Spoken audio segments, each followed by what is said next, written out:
Hey guys, Chelsea from Attention to Details, and I want to try to make this video as short and sweet as possible.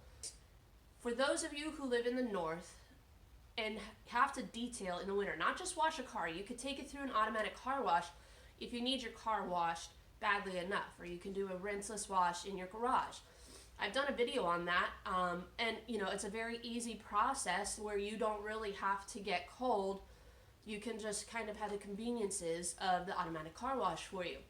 But for those of us who do this as a profession, or for those of you who, really want to take care of your vehicle and you don't want to have to wait for spring, but maybe the temperatures are below freezing where you live. Right now it's 24 degrees outside, feels like 19 or so. The high for today is only going to be 32, so I can't just sit in my house and wait for it to warm up and then go do it. I have to wash, do a chemical decon, clay bar, polish and ceramic coat the paint, headlights. I have to clean the engine bay, tires and wheels. I have to do the door jambs. So I don't have the luxury of just saying, I'll just do a rinseless wash on everything, because there's a lot of visible contaminants on this vehicle. There's tar. I need to be able to do a road film remover. And I could, come in. There are ways to kind of go about it. If you don't want to use a pressure washer, you can do your chemical decon. You can wipe that off with a rinseless wash. You can do a road film remover with a pump sprayer. You can do another rinseless wash to kind of remove that. That's a lot of steps.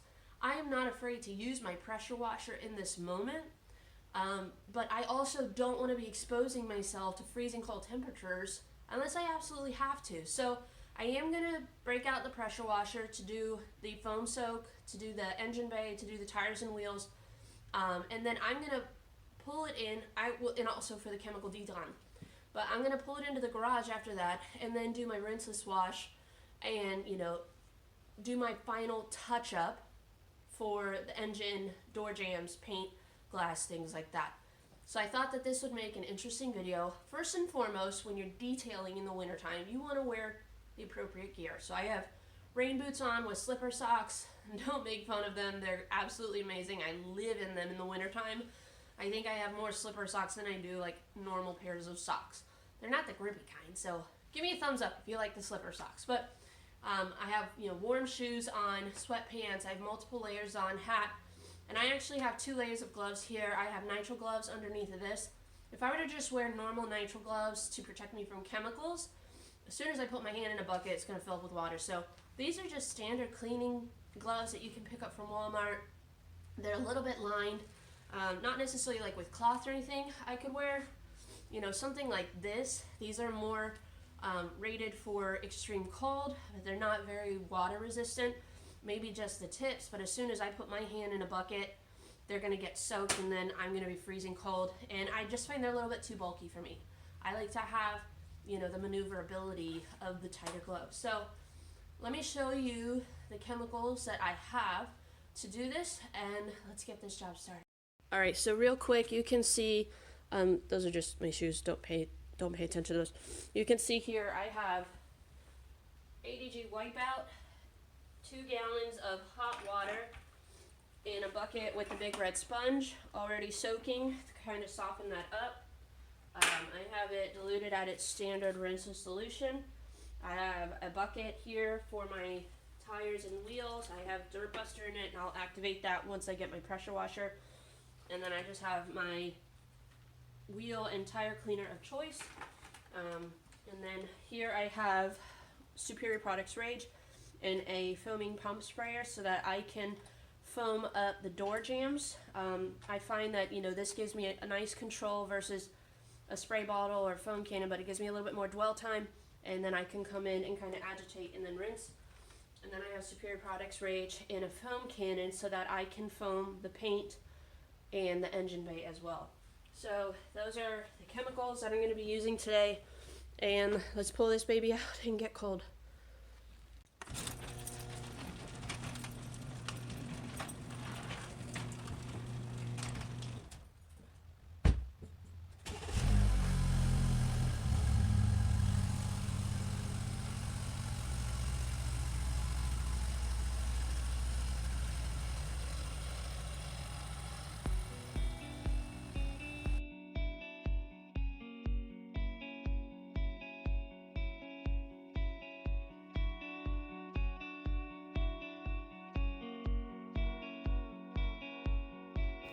So one thing you'll notice here, my pressure washer was giving me some difficulty. The water was so cold that it was freezing, so I just kind of had to push through, get the water out. But first and foremost, I'm going through and I'm hitting all my door jambs with the Rage. And I'm also putting the foaming wheel cleaner on my wheels just to kind of give that some dwell time, even if it might freeze. The foam for the Rage actually didn't freeze. I was happy with that, and I just went through, agitated, and then very carefully used my pressure washer to just blow that out and rinse it off. I'm not worried about overspray. There really wasn't that much, but I can use my wipeout to clean up any overspray that might have occurred. And I'm just going to do a very quick cleaning of the wheels with McKee's 37 foaming wheel cleaner, various brushes, and then clean the tires and wheel wells with the tire and rubber rejuvenator. I had to do 2 trips around the tire with the tire cleaner because they were pretty bad. But for the most part, I was able to knock off a lot of the built up brake dust that was on there. But you can see as soon as the water is hitting it, within about 5-10 seconds, it's freezing. So it was definitely a very slippery situation. Here, I'm just doing a very quick rinse of the engine, foaming it with Rage. I'm not too worried about agitating it at this point. And I'm very quickly, while that's soaking, I put the iron remover on the paint. There's some caked up grease and oil on some of the paint, so I agitated that, rinsed, and then I'm turning the engine on to try to help prevent any sort of damage to the engine from it freezing. Here I'm just battling non-stop ice. I was able to get the chemical iron remover on. There were some areas where it turned purple, so it may have been a waste, but for my OCD, I was able to go through my routine, rinse that off. Now I'm doing Rage and a foaming pre-soak. Even though that is freezing as well within a few seconds, I at least have long enough of a dwell time that it's helping to loosen a lot of that built up stuff. And I'm just gonna quickly work my way around the vehicle and try to rinse everything off as much as possible, so that way, one, my door handles don't freeze. I can get a majority of the built up ice off, pull it into the garage. I'm also making sure that I drain my water hose, my pressure washer, and we're good to go. And here you can just see we're doing our simple rinseless wash with ADG Wipeout, the Big Red Sponge, and the Optimum Clay Towel. I'm using the Wipeout as the lubricant for the clay towel, and it's a very safe and quick way to clean and decontaminate your paint. I'm just using various drying towels, my favorite being the Autofiber Dreadnought. I did get to play with the Amphibian a little bit, but it got soaked from one of the panels, so it was too wet to continue to do it, but I'm excited to use that in the future. Now that we've gone through and done all of our paint and glass, we're going to just do a quick wipe down with the ADG Wipeout and some black microfibers to our door jambs. They really weren't that bad after using the Rage and the pressure washer, but I just went through and essentially just safely dried everything and any spots that might have been missed, and I also touched up any of the interior that may have had some overspray, and we're good to go for our door jambs. And last but not least, we're just going to do a quick wipe down with ADG Wipeout on our tires, wheels, and inner wheels. Even though I was able to do a cleaning outside, because it was so cold, I wasn't able to do a very thorough deep cleaning, so I was blown away with how well the ADG Wipeout did in removing a lot of that caked on brake dust and just grime that had built up on the inner wheel. And then we're just going to go ahead, once all of our tires, wheels are wiped down and dried, we're going to use our cleaning solution to do a final rinseless wash on the engine bay. Alright guys, here's our finished look. From what this vehicle was when they pulled it in to what it is now is night and day. We had a lot of tar, contaminants, rail dust all over the panels, especially like here on these back areas. There was just a lot of black road grime that had accumulated, and we've got clean, smooth paint, feels like glass. We were able to, using proper precautions, we were able to take it outside, do our high pressure rinse, knock off big stuff, do a chemical decon to help break the chemical bond from the rail dust and contaminants.